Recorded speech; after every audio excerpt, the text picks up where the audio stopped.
Kali ini kita beri kesempatan kepada seorang yang menamakan dirinya sendiri Oplet. Datang jauh dari Lampung, inilah Oplet.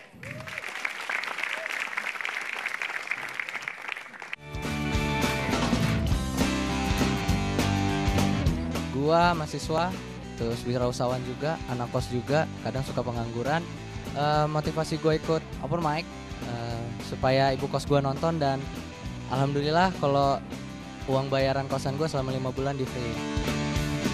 Kenapa menyebut diri dengan stage name Oplet? Sebenarnya udah panggilan dari kecil sih ya, Oh, jadi iya. udah kebiasaan aja jadi ya. Mukanya cocok dengan Oplet. Sudah sering ikut open mic atau stand up comedy? Alhamdulillah sudah. Sudah Ya, di Lampung sendiri sudah ada komunitas. Sudah. Iya. Sudah ada komunitasnya di Lampung Sudah. ya. Hebat sekali, tepuk tangannya meriah untuk Lampung. Inilah Oplet. Oke, selamat malam semuanya. Assalamualaikum warahmatullahi wabarakatuh. Selamat malam.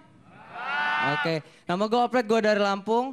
Lampung ternyata dari Lampung ke Metro TV itu jauh banget ya. Gue berangkat tadi Presiden masih Soeharto sampai sini udah SBY.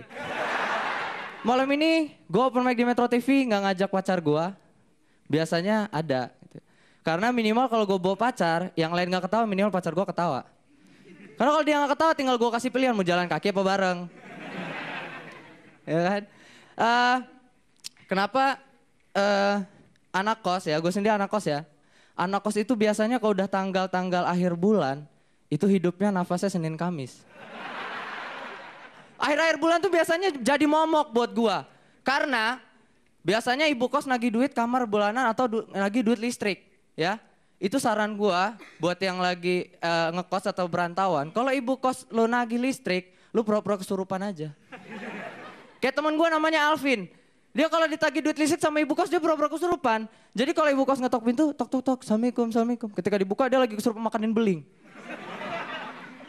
Ya, kalau gua beda lagi. Kalau gua nih kalau udah dari tanggal 25 sampai 30 itu kerjaan gua di dalam kamar dan gua nggak keluar kemana-mana. Karena kerjaan gue dari dalam kamar ngintipin jendela ada ibu kosnya. Oh tuh ibu kos tuh. Oh iya. Datang. Nah, ibu kos tuh kalau udah nagih duit bulanan itu rasanya kayak di film The Ride tuh. Kayak penggerebekan gitu kan. Gue di dalam kamar ibu kos di luar gitu. Keluar, Anda sudah dikepung, Anda sudah tidak bisa keluar lagi. Bayar duit kos. Jadi gue di dalam, ampun bu, ampun. Ya saya bayar bu, saya bayar. Terakhir dari gue, yang nonton di sini. Pulang nanti hati-hati, saran gua. Biasanya di jalan lintas atau di jalan-jalan raya itu biasa ada truk gambarnya cewek seksi. Ya kan? Gambar truk dilukis-lukis cewek seksi kan? Itu bahaya, biasanya mengurangi konsentrasi ketika bawa motor atau bawa mobil.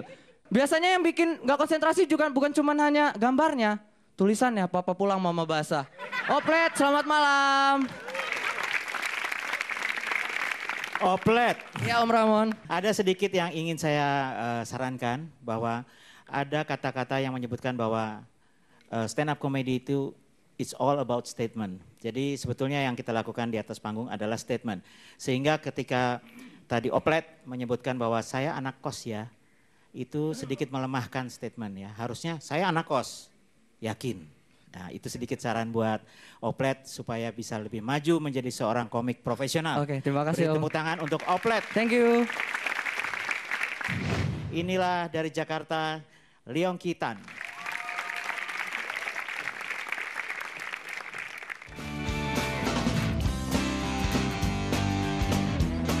Dari dulu, bahkan sebelum gue tahu ada kata stand up comedy, gue selalu pengen membawakan sesuatu, mengatakan poin gue di depan orang lain. Dan kebetulan sekarang ada jalannya dengan satu bentuk gaya komedi.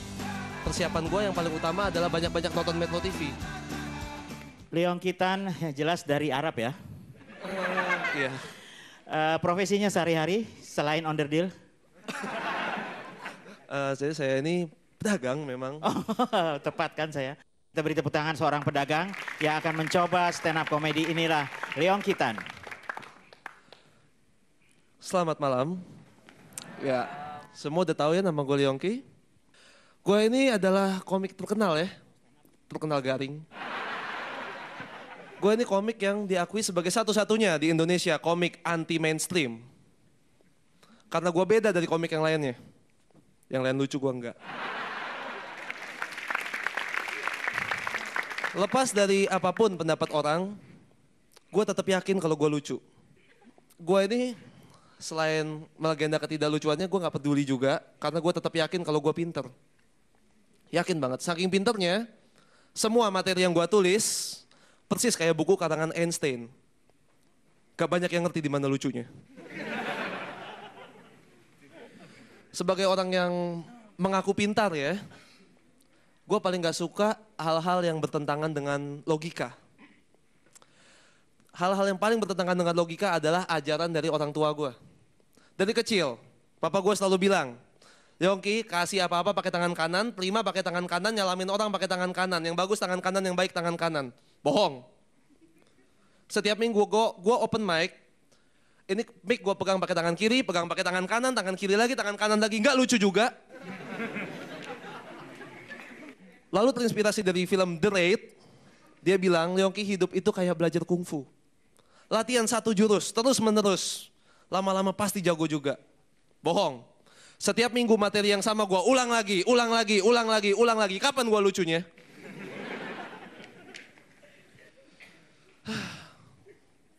Kita ngomongin hal-hal yang gak sesuai logika, maka gue kasih tahu hal yang paling gak sesuai logika ya. Namanya anggota DPR. Anggota DPR itu paling lucu. Bayangin, di satu sidang gue nonton anggota DPR teriak-teriak ya. Semua rebutan mic, semuanya pengen nongol di TV. Sampai ada yang teriak, saudara pimpinan, interupsi saudara pimpinan, saya mau bicara 3 menit saja, 3 menit saja. Kalau lu segitu pengennya ngomong, kenapa gak ikutan open mic? Lucu gak lucu kita kasih 5 menit. Gue Leong Kitan, you're being nice, thank you. Leong Kitan. Sudah bagus, saya bilang lucu kok orang pada ketawa. Leong Kitan.